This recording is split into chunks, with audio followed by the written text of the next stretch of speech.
भी कार्य अगर आपका सिद्ध नहीं हो रहा है और आप उसमें परेशान हैं कि वो आपका कार्य नहीं बन पा रहा है, आप लाख प्रयत्न कर रहे हैं, परिश्रम कर रहे हैं, लेकिन उस कार्य में सफलता आपको नहीं मिल रही है, तो भगवती ब्रह्मचारिणी दुर्गा देवी का दर्शन पूजन करने से और इस मंत्र का जप करने से भगवती प्रसन्नति होती है। रक्त पुष्प इनको बहुत प्रिय है। रक्त मतलब लाल, लाल पुष्प इनको प्रिय है, चाहे गुलाब हो, अड़हुल हो, ये रक्त पुष्प प्रिय है। अब भगवती को बलि प्रदान नहीं किया तो आपकी पूजा अधूरी हो जाएगी। इसलिए प्रायः आप देखिए कि जितने भी मंदिर हैं देवी के, आप अभी की नहीं, प्राचीन काल से ही नारियल के बलिदान दिया जा रहा है, क्योंकि नारियल का बलिदान देने से भगवती संतुष्ट हो जाती है। ये काशी ही ऐसी है जो 9 दुर्गा जितनी भी हैं ये प्रतिष्ठित नहीं है, समझ रहे हैं, स्वयंभू है। तो ये ब्रह्मचारिणी भी स्वयंभू है। इनका मंदिर दुर्गा घाट क्षेत्र में पड़ता है, इनके नाम से दुर्गा घाट है नीचे। 25वां या 26वां चल रहा है हमारा, हम चले आ रहे हैं, हर 9 माताओं के दर्शन करते हैं, इस उम्र में भी आते हैं। माता के दरबार में आके बहुत खुशी हो रही है हमें। हम आते हैं, हम रोज उनका आसरा रहता है कि 9 दिन नवरात्र में माँ के दर्शन करने के में बड़ी आस्था से आए हैं। भगवान पे पूरा अटूट विश्वास है मेरा।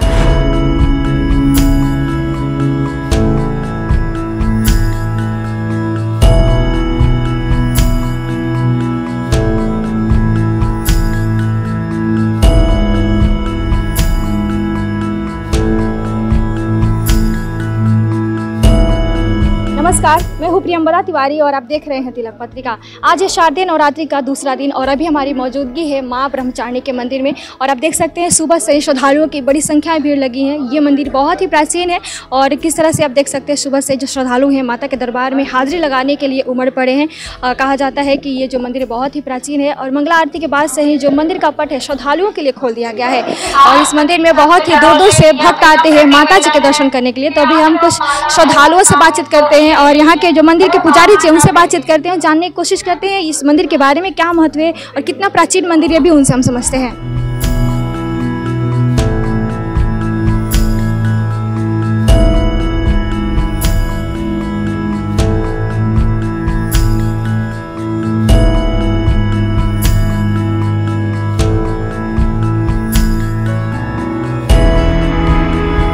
हमारे साथ मंदिर के महंत जी हैं जिनसे हम जानते हैं माँ ब्रह्मचारिणी के स्वरूप के बारे में, क्या महत्व है और ये मंदिर कितना प्राचीन है भी उनसे जानते हैं। जी गुरु जी, अपना नाम बता दीजिए। महंत राजेश्वर सागरकर यहाँ का महंत हूँ और नवरात्र में द्वितीया तिथि को ब्रह्मचारिणी दुर्गा देवी का दर्शन अति प्राचीन काल से होता चला आ रहा है और इनका दर्शन पूजन करने से विशेष पुण्य फल प्राप्त होता है। कहा गया है कि सर्वा बाधा विदुर्मुक्तो धन धान सुतानुता अमनुष्यो प्रसादेन भविष्यते समस्या। सर्वा बाधा मतलब कहने का मतलब सभी प्रकार की बाधा, रोग बाधा, ऋण बाधा, शत्रु बाधा, व्यापार बाधा, मतलब कोई भी कार्य अगर आपका सिद्ध नहीं हो रहा है और आप उसमें परेशान हैं कि वो आपका कार्य नहीं बन पा रहा है, आप लाख प्रयत्न कर रहे हैं, परिश्रम कर रहे हैं, लेकिन उस कार्य में सफलता आपको नहीं मिल रही है, तो भगवती ब्रह्मचारिणी दुर्गा देवी का दर्शन पूजन करने से और इस मंत्र का जप करने से भगवती प्रसन्नति होती है और जो भी आपकी मनोकामना हो वो पूर्ण होती है। दूसरा, द्वितीया तिथि को दर्शन इनका प्राचीन काल से हो रहा है। अब इनको क्या है, प्रिय क्या है, रक्त पुष्प इनको बहुत प्रिय है। रक्त मतलब लाल, लाल पुष्प इनको प्रिय है, चाहे गुलाब हो, अड़हुल हो, ये रक्त पुष्प प्रिय है। दूसरा, इनको नैवेद्य में जो खीर, पायस खीर को संस्कृत में पायस बोलते हैं, तो इनको खीर नैवेद्य में अति प्रिय है। इस खीर का भोग लगाने से भी भगवती प्रसन्न होती है। और दूसरा, अगर आपने भगवती को बलि प्रदान नहीं किया तो आपकी पूजा अधूरी हो जाएगी। इसलिए प्रायः आप देखिए कि जितने भी मंदिर हैं देवी के, आप अभी की नहीं, प्राचीन काल से ही नारियल के बलिदान दिया जा रहा है, क्योंकि नारियल का बलिदान देने से भगवती संतुष्ट हो जाती है और जब किसी को संतुष्ट कर देंगे तो वो आपका कार्य सफलतापूर्ण आशीर्वाद तो प्रदान करेंगे। तो इसी कारण से बलि प्रथा शुरू से चली आ रही है। हालांकि ऐसा नहीं कि बलि सिर्फ देवी को ही दी जाती है, देवता को बलि दी जाती है, लेकिन देवता को बलि अलग अलग बलि है। जैसे भैरव को है तो भैरव के उड़द का बड़ा है, इसका बलि दी जाती है। और नाना प्रकार के जो देवता हैं उनकी अलग अलग बलि है। लेकिन भगवती की बलि जो है नारियल का बलिदान बहुत ज़्यादा है। क्योंकि उसका होता कारण था कि पहले के लोग जो राजा वगैरह थे जब युद्ध करने जाते थे तो युद्ध करने जाने के समय क्या है कि उनको विजय श्री चाहती थी। तो विजय श्री के लिए अब उनके वश में तो था नहीं, तो वो क्या करते थे, भगवती को प्रसन्न करते थे और पशु बलि देते थे पहले।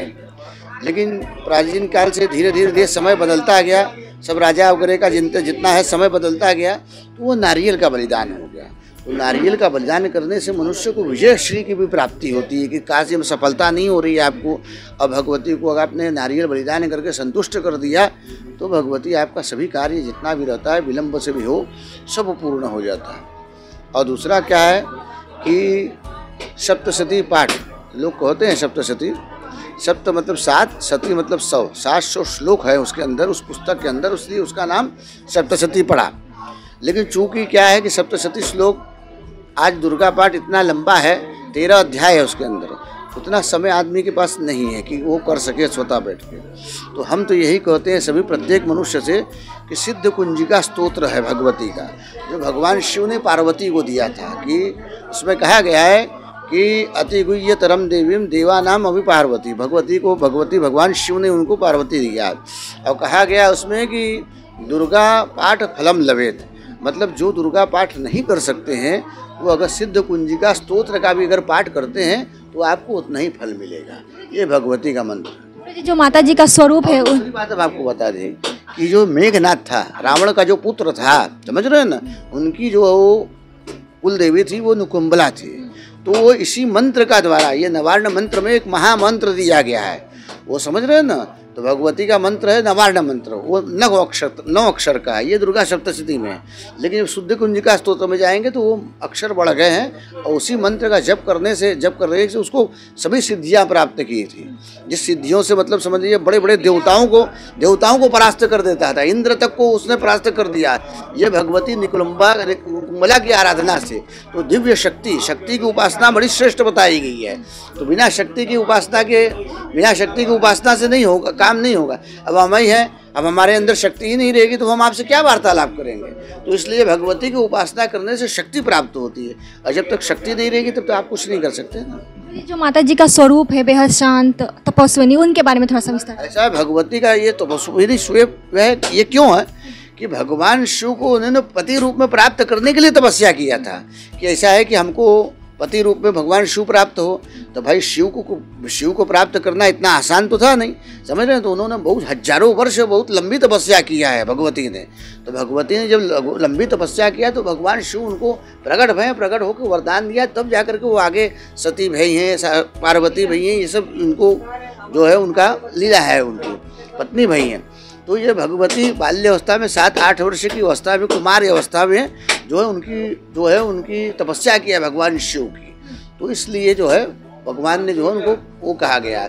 और इनका जो है अब उसमें सप्तशती में जो है अब देखिए ऐसा है, भगवती की महिमा जितनी कही उतना कम है। लेकिन संक्षिप्त रूप में बताते हैं, अगर किसी का शादी न होता हो, ब्याह नहीं होता हो, समझ रहे हैं, तो उसमें भी अगर श्लोक ये आ गया है कि पत्नी मनोरमान देही मनोत्तानुसारिणीम तारिणीम दुर्ग संसार सागर सुख लगवाम, मतलब पत्नी मनोरमानी मतलब आपके मनकूल आप पत्नी मिलनी चाहिए। ये संभव हर व्यक्ति के विषय में नहीं है, लेकिन भगवती हर चीज़ संभव कर सकती है। जो आप नहीं कर सकते वो भगवती संभव कर सकती है, समझ रहे हैं। अब स्त्रियों के लिए भी बताया गया है, अगर मान लीजिए उनको अगर वर प्राप्ति चाहिए, समझ रहे हैं ना, और उनको अगर भाई मन चाह वर चना, तो उसमें भी भगवती का दिया है, एकात्यायनी महामाये महायोगिन्यधीश्वरी नंद गोप सुतंदे ही पतिम में कुर्ते नमः, ये मंत्र भगवती का दिया गया है, समझ रहे हैं ना। तो ये भगवती का उपासना करने से ऐसी कोई चीज़ नहीं है दुर्लभ जो भगवती की उपासना से प्राप्त नहीं हो सकती, समझ रहे हैं ना। कितना प्राचीन है और कितने दूर दूर तक भक्त आ जाते हैं नवरात्र। ऐसा है कि देखिए ये मंदिर तो बहुत प्राचीन है, इसका ये कहना नहीं कि 2-4 हज़ार 5 साल पुराना है कि 500 साल पुराना है, ये अति प्राचीन है। मतलब सोचिए, आप कल्पना कीजिए कि भगवती कब प्रकट भई होगी, किस समय तपस्या किया होगा भगवान शिव के रूप में प्राप्त करने के, कौन सा युग होगा, समझ रहे हैं। ये कहना कठिन है, समझ रहे हैं ना। लेकिन ये है कि अति प्राचीन मंदिर है, और भगवती का विग्रह जो है स्वयंभू है, ये प्रतिष्ठित नहीं है कि मतलब प्राण प्रतिष्ठा करके एक मूर्ति बैठाई जाती है, ये मूर्ति वो नहीं है। ये पूरे भारतवर्ष में जो है ये काशी ही ऐसी है जो 9 दुर्गा जितनी भी हैं ये प्रतिष्ठित नहीं है, समझ रहे हैं, स्वयंभू हैं। तो ये ब्रह्मचारिणी भी स्वयंभू है। इनका मंदिर दुर्गा घाट क्षेत्र में पड़ता है। इनके नाम से दुर्गा घाट है नीचे, समझ रहे हैं ना। तो इनके नाम से ही भगवती का जो है शिवलिंग भी विराजमान है। कौन से भगवान है? कौन से? ऐसा है कि जहाँ शिव जहाँ शक्ति होती है वहाँ शिव जरूर होते हैं। तो जैसे ब्रह्मचारिणी है, ये ब्रह्मेश्वर सांब सदाशिव हैं, समझ रहे हैं ना। अब इनका भी जो है, अभी आप श्रावण भया तो श्रावण में जो बड़ा बड़ा दिव्य श्रृंगार इनका होता है। सभी हर सोमवार को इनका अभिषेक होता है, कभी दुग्ध से अभिषेक, कभी घी से अभिषेक, मतलब नाना प्रकार के जितने भी पदार्थ हैं उनसे भगवान शिव का अभिषेक होता है।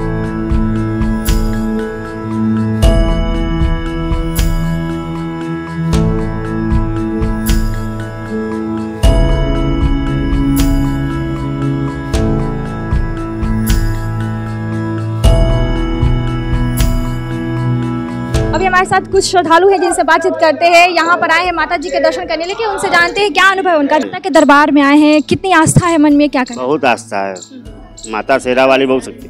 अरे हम तो 20 बरिस से आ रहे हैं।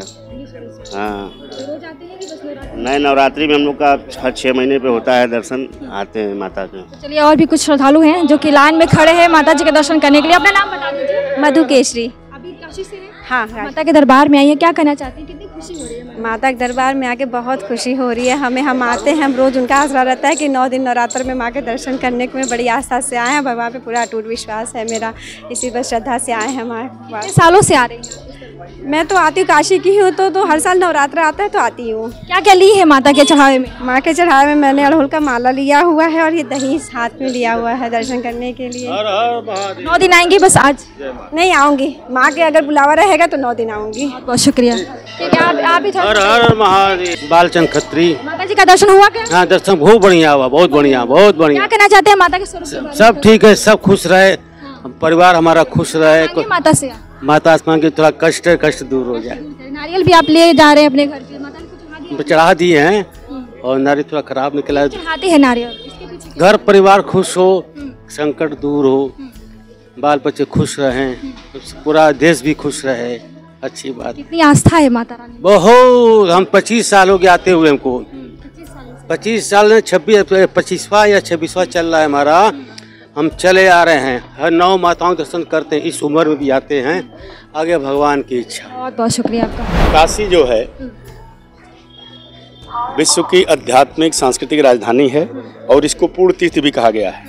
काशी में 12 ज्योतिर्लिंग, 9 देवी, 9 गौरी, अष्टभैरव, अष्टविनायक, अष्टप्रधान विनायक, 56 विनायक, चारों धाम, 10 महापीठ, सबके मंदिर हैं। हमारे यहाँ यह सौभाग्य प्राप्त है कि नवरात्र में, इस नवरात्र में और उस नवरात्र में, दोनों नवरात्र में, जैसे इस नवरात्र में 9 देवियों के दर्शन का अवसर प्राप्त होता है, चैत्र नवरात्र में 9 गौरी लोगों के दर्शन का सौभाग्य प्राप्त होता है। आज द्वितीय दिवस माता ब्रह्मचारिणी जी का दर्शन होता है। आज हम लोग सौभाग्यशाली हैं कि माता का दर्शन करने का सौभाग्य प्राप्त हुआ है। ब्रह्मचारिणी, ब्रह्मचारिणी का अर्थ होता है तप का आचरण करने वाली। और ये जो मंदिर है बहुत ही प्राचीन है। माता का जो स्वरूप है बेहद शांत स्वभाव है माता जी का, और कहा जाता है कि माता ज्ञान, वैराग और तपस्विनी रूप में विराजमान है इस मंदिर में। और एक काशी में एक ऐसा मंदिर है जो कि विश्व में ऐसा मंदिर कहीं नहीं है जहाँ माता स्वयंभू रूप में विराजमान है।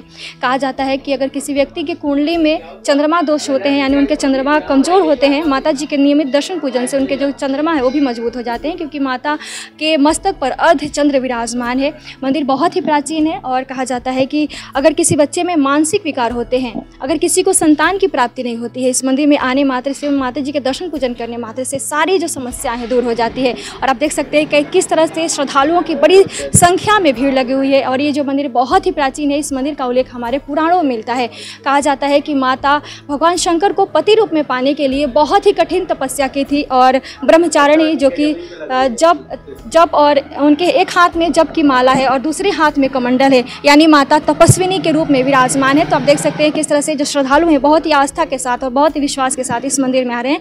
तो अभी इस नवरात्रि माता जी का दर्शन जरूर करें। कैमरा पर्सन दीपक गुप्ता के साथ में हूँ प्रियंवदा तिवारी। देखते रहें तिलक पत्रिका।